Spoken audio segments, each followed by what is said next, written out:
একদম আমাকে কিস করবি না, আমি তোকে ভালোবাসি না। বললেই হলো আমি তোকে ভালোবাসি আর বিয়ে করেছি এই জন্যই। হ্যাঁ জানি, তোর উদ্দেশ্য যে খারাপ আমার ভালো জানা আছে। এখন আমাকে আদর করতে দাও জান, কাছে আসো, আমি তোমাকে আদর করব। একদম আমার কাছে আসবি না, আমি তোকে ভালোবাসি না বললাম না। তুই আমাকে কোনো স্পর্শ করবি না, আমি তোর আদর নিতে পারবো না। তুমি বললে আমি শুনবো নাকি? এত ঘটা করে তোমাকে বিয়ে করলাম কিসের জন্য? তোমাকে আদর না করে ছেড়ে দেওয়ার জন্য?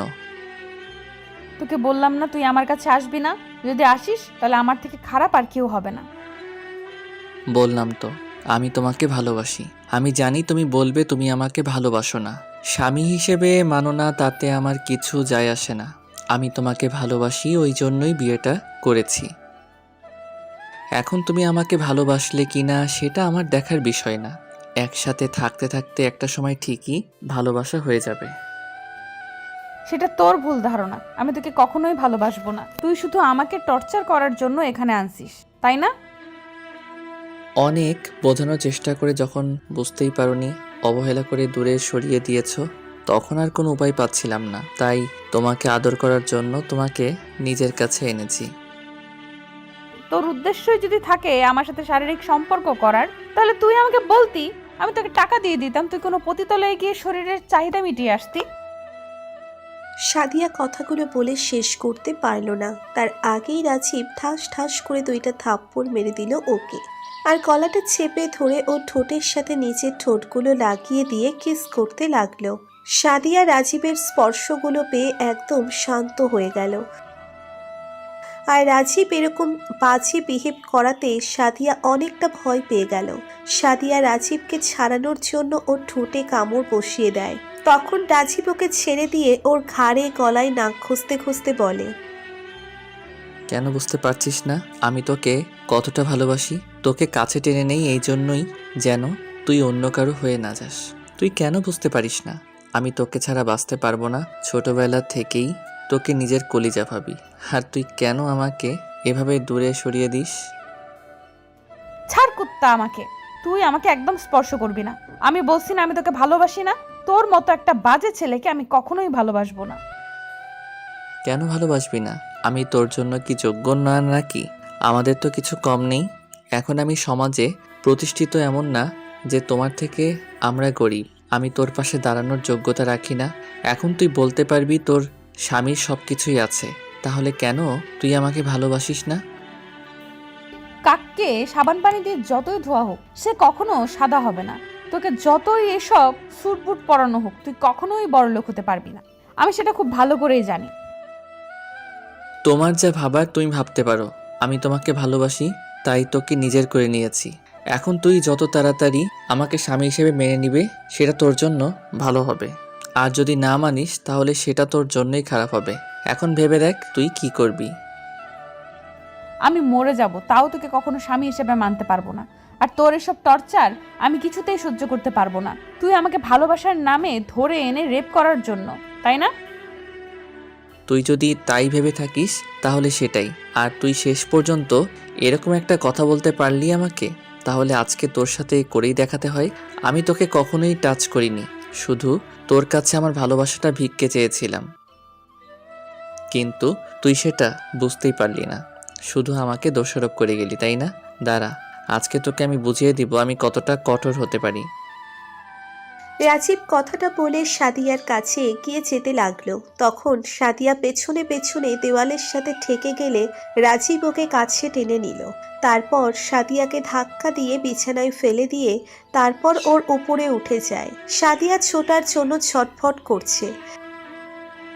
রাজীব বিছানার সাথে 2 হাতে ওকে শক্ত করে চেপে ধরে। তারপর ওর সাথে শারীরিক সম্পর্ক করতে শুরু করে, যেটাকে সাদিয়ার কাছে ধর্ষণ বলে মনে হলেও বিয়ে হওয়াতে রাজীবের কাছে সেটাই আদর বলে পরিণত হয়েছে। রাজীবের স্পর্শগুলোর সাদিয়ার কাছে বিশ্বের মতো লাগছিল। একটা পর্যায়ে সাদিয়া রাজীবকে আটকাতে না পেরে চোখের পানি ফেলতে লাগলো। রাজীবের কাজ শেষ হতেই ও সাদিয়ার বুকে মাথা দিয়ে তারপর ওর বুকে কিস করতে লাগলো। সাদিয়ার অসহ্য যন্ত্রণা হচ্ছিল রাজীব ওকে এমন করে স্পর্শ করাতে, তাই ও কান্না করতে লাগলো। তখন রাজীব বলতে লাগলো, জান, তুমি কান্না করতেছো কেন? আমি না তোমাকে আদর করে দিলাম? দেখো, আমি জানি তোমার খুব ভালো লেগেছে, যার জন্য তুমি আমাকে আটকাতে পারোনি, তাই না? তুই আমার সাথে এমন কেন করলি? তুই জানিস এই স্পর্শগুলো আমার কাছে বিষের মতো মনে হয়েছে। এর থেকে তো তুই আমাকে শেষ করে ফেললেও পারতি, আমার তাতেও কোনো আফসোস ছিল না। আর তুই কি না শেষ পর্যন্ত আমার সাথে এত বাজে বিহেভ করলি, আমি এসব সারা জীবনেও ভুলতে পারবো না। তুমি এটাকে বাজে বিহেভ বলছো? আমার কাছে এটাই ভালোবাসা। তুমি আমাকে ভালোবাসো আর না বাসো, আমি তো তোমাকে বাসি। আর একসাথে থাকতে থাকতে ভালোবাসাটা হয়ে যাবে। আমি তোকে জীবনেও ভালোবাসবো না, আর তোর সাথে কখনো থাকবোও না। তুমি কি করে আমার সাথে না থাকো আমি সেটা দেখে নিব। খুব শীঘ্রই তোমাকে বাবুর আম্মু বানিয়ে দেব, দেখবো তুমি তখন কি করে আমার থেকে দূরে সরে যাও। দেখবো তোমার মতো বাঁকা মেয়েকে কি করে সোজা করতে হয়। রাজীবের কথাতে সাদিয়া আর কোনো জবাব দিল না। এবার রাজীব সাদিয়াকে বুকে জড়িয়ে ধরে রেখে চুপ করে রইল। আপনারা হয়তো ভাবছেন এখানে কি হতে পারে। সাদিয়া রাজীবের ফুফাতো বোন, রাজীব ওর মামাতো ভাই। আজকে ওদের দুজনের বিয়ে হয়েছে। সাদিয়ার জন্য রাজীব প্রচণ্ড পরিমাণে পাগলামি করত, সাধারণ রিলেশনগুলোতে যেমনটা হয়। সাদিয়াকে রাজীব সেই ছোটবেলা থেকেই পছন্দ করে, কিন্তু সাদিয়াকে দেখতেই পারে না, কারণ সাদিয়ারা একটু বড় লোক। সেজন্য অহংকারে সাদিয়ার মাটিতে পাই পড়ে না। রাজীবের অবস্থা খুব খারাপ ছিল, কিন্তু যবে থেকে রাজীবের ভাইয়া একটা বিজনেস শুরু করেছে আর রাজীব ইঞ্জিনিয়ারিং কমপ্লিট করে একটা ভালো জব করছে, তখন থেকে ওদের অবস্থার পরিবর্তন হয়ে গেছে। তাই রাজীব সাদিয়াকে বিয়ে করার জন্য আব্বু আম্মুকে দিয়ে ওর বাসায় বিয়ের প্রস্তাব নিয়ে পাঠালে তখন সাদিয়া না বলে দেয়, আর রাজীবের আব্বু আম্মুকে অনেক কথা শোনায়, যার জন্য রাজীব পরিমাণে রেগে যায়। এর আগেই রাজীব সাদিয়াকে অনেক বোঝানোর চেষ্টা করেছে, কিন্তু সাদিয়া ততবারই ওকে অপমানের অবহেলা করে দূরে সরিয়ে দিয়েছে। রাজীবের তাতেও আফসোস ছিল না, কিন্তু শেষ পর্যায়ে যখন সাদিয়া আব্বু আম্মুকে কথা শোনালো তখন রাজীব প্রচণ্ড পরিমাণে রেগে গেছিল। রাজীব সেদিন প্রচণ্ড রেগে গিয়েছিল। তারপর ওর বন্ধুদের মাধ্যমে সাদিয়াকে জোর করে উঠিয়ে নিয়ে যায়। রাজীব সাদিয়াকে ভয় দেখিয়ে বিয়েটা করে নেয়। সাদিয়া প্রথমে বিয়ে করতে চাইছিল না, তখন রাজীব ওর সামনে একটা ছুরি ধরতেই সাদিয়া উপায় না পেয়ে ওকে বিয়েটা করে নেয়, কিন্তু বলে ওকে মন থেকে কখনোই মানতে পারবে না। আর আজকে সকালে ওদের বিয়েটা হয়েছে। আব্বু আম্মু ভেবেছে হয়তো সাদিয়া মন থেকে বিয়েটা মেনে নিয়েছে, তাই দুই পরিবারই খুশি আছে। কিন্তু রাজীব ওকে ভয় দেখিয়েছিল, বলেছিল আব্বু আব্বুর সামনে যেন কখনো মুখ দিয়ে না বের করে রাজীব ওকে জোর করে বিয়েটা করেছে। তো বাসর ঘরে আসতেই ওদের দুজনের মাঝে কি কথা হলো সেটা তো আপনারা জানতেই পারলেন। পরদিন সকালে সাদিয়ার ঘুম ভাঙতে খেয়াল করে রাজীবের বুকে শুয়ে আছে, আর এখনো ওদের শরীরে কিচ্ছু নেই। সাদিয়া আবার কান্না করে ওঠে। সাথে সাথে রাজীবের ঘুম ভেঙে গেলে রাজীব উঠে সাদিয়ার মুখে পাশে হাত দিয়ে বলতে শুরু করে, বেবি, কি হয়েছে? তুমি কান্না করতেছো কেন? তুমি জানো না তোমার চোখের পানি আমি সহ্য করতে পারি না? তারপরও কান্না করতেছো কেন? বলো আমাকে, কে কি বলছে? এত বড় একটা নাটক করে আমাকে অপবিত্র করে দিয়ে এখন বলা হচ্ছে কে কি বলেছে? তুই জীবনেও কখনো শান্তি পাবি না। তুই আমাকে এভাবে নোংরা করেছিস না, এর জন্য উপরওয়ালা তোকে শাস্তি দিবে। নিজের বউকে যদি আদর করাটা নোংরামি হয়, তাহলে সেই নোংরামিটা আমি প্রায়ই করতে চাই। এখন কথা না বলে চলো গিয়ে গোসলটা সেরে নিই। রাজীবের কথায় সাদিয়া ভয়ে বিছানার একপাশে গিয়ে গুটিসুটি মেরে বসে রইল। তখন রাজীব ওকে কোলে উঠিয়ে নিয়ে তারপর ওয়াশরুমে চলে যায়। তো বিয়ের পর থেকে সাদিয়া রাজীবের প্রতি একটু ভালোবাসা দেখানো তো দূরে থাক, ওর প্রতি আরো ঘৃণাটা বেড়ে গেছে।